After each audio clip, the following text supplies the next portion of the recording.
Hi guys, so today, ayan,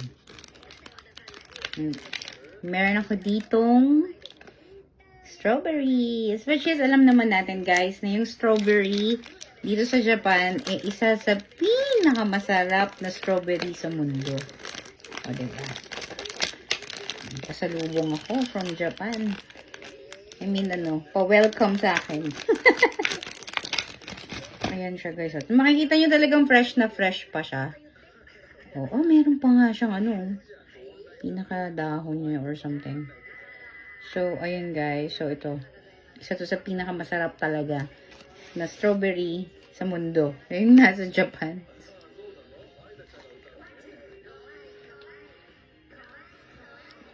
Ang tamis niya guys. Tapos, it melts in your mouth. So, alam mo talagang natutunaw talaga siya. Hindi mo na kailangang nguyain.